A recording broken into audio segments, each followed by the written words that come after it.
La forêt classée de Semekpodji, à nouveau à l'honneur 40 ans après le lancement de la première édition de la Journée nationale de l'arbre. D'une superficie de 5 hectares, ici à Diefa Plage, ce site a été retenu pour la 40e édition de la Journée nationale de l'arbre ce samedi 1er juin 2024 dans le but de restaurer la vocation qui est celle de cette forêt, celle de production de bois de feu.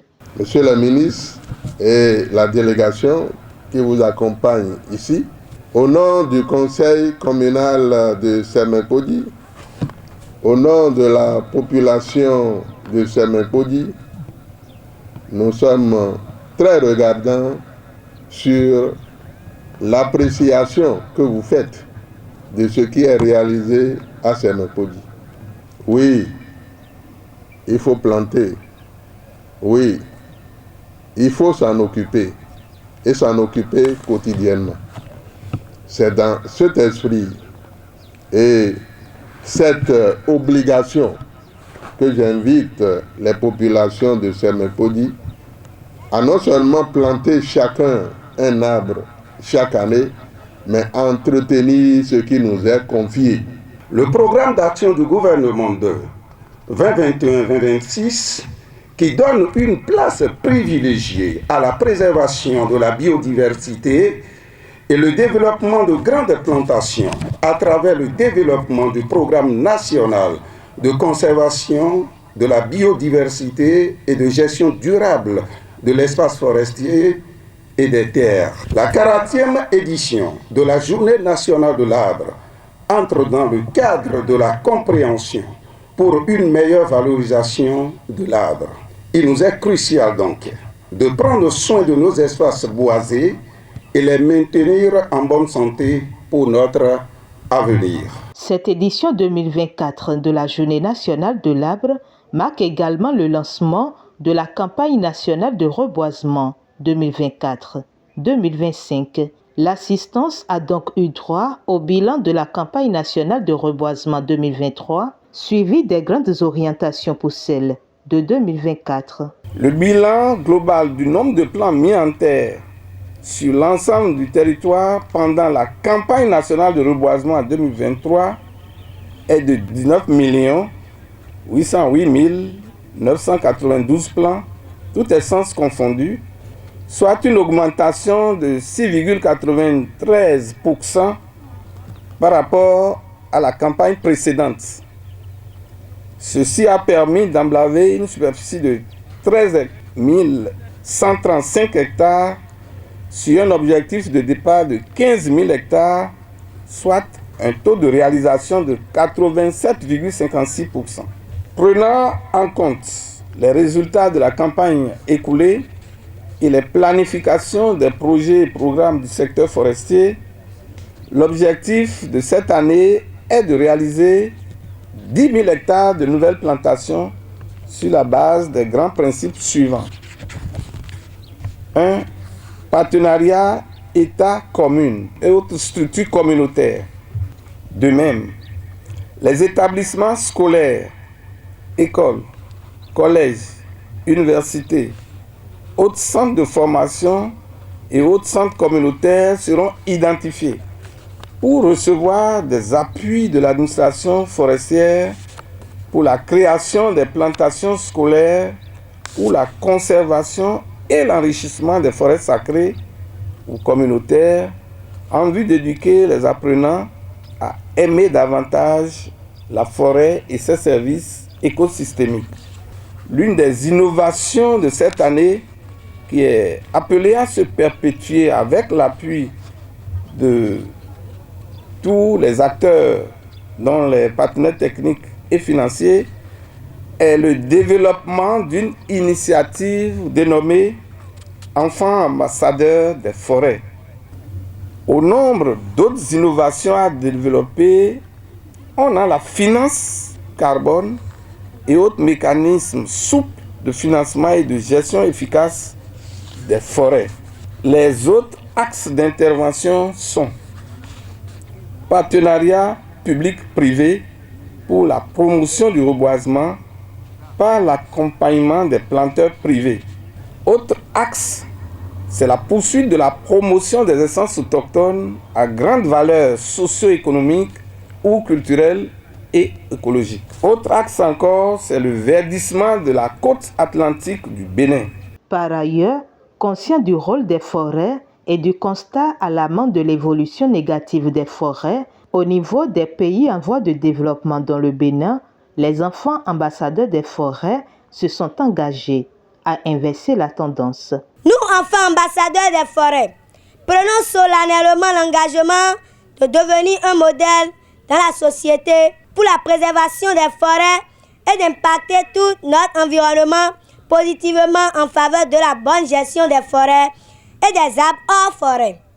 Chères autorités, chers parents et chers amis, nous voulons aussi vous inviter tous à planter beaucoup d'arbres et à bien conserver ceux qui sont dans les forêts pour que notre génération et celles qui vont nous suivre puissent jouir pleinement du bienfait des arbres et des forêts. Nous voulons aussi avoir la possibilité de continuer à étudier les forêts pour la nature et non dans les livres. Permettez-nous de cohabiter avec la nature. Innovons pour restaurer ce qui est dégradé. Placée sous le thème « Restauration des forêts et innovation », la 40e édition de la Journée nationale de l'arbre a été lancée par le ministre du Cadre de vie, José Didier Tonato, qui en cette occasion a partagé avec tous des réflexions pour une prise de conscience collective. Je voudrais simplement nous inviter à rentrer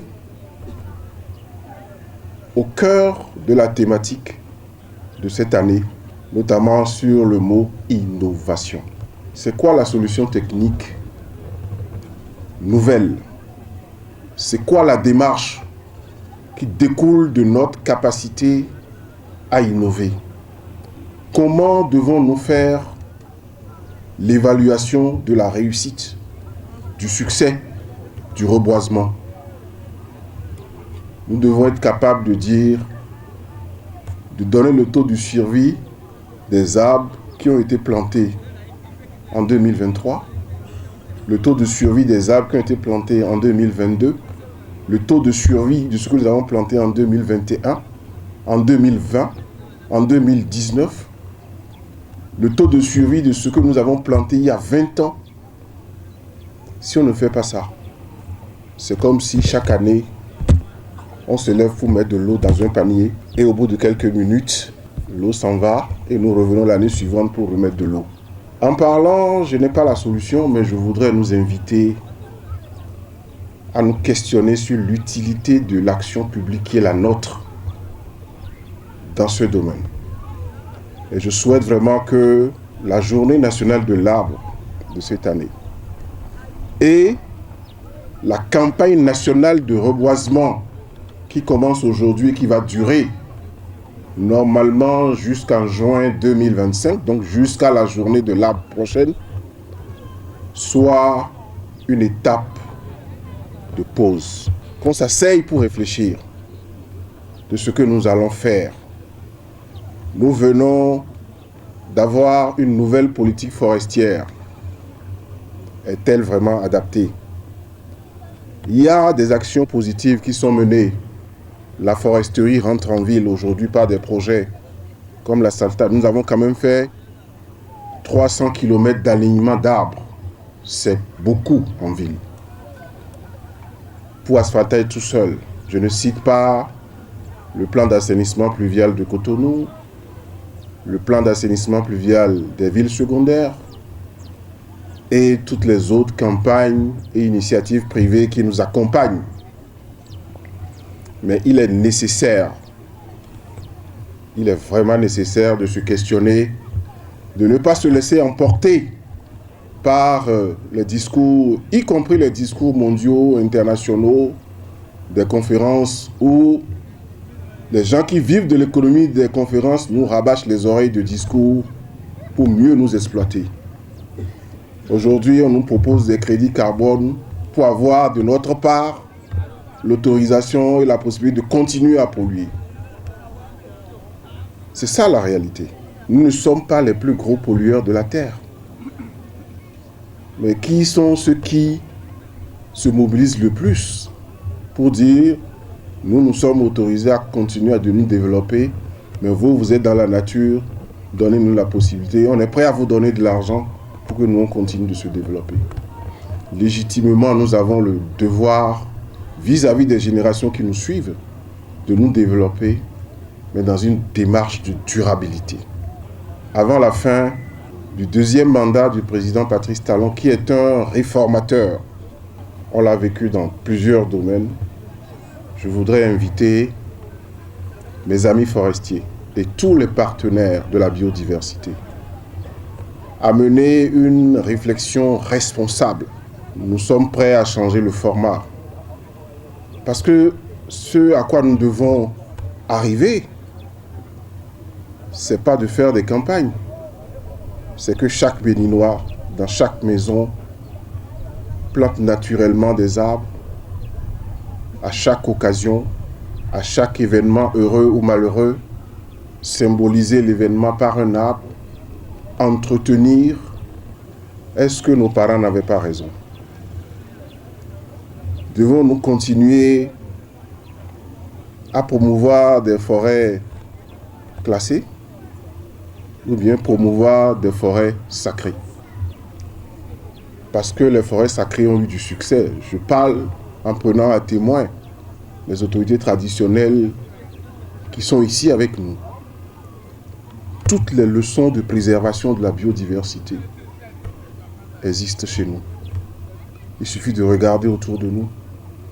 Et aujourd'hui, notre modernité fait reculer tous ces avantages de nature que nous avions.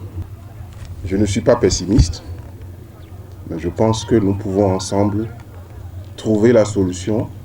Et je souhaite que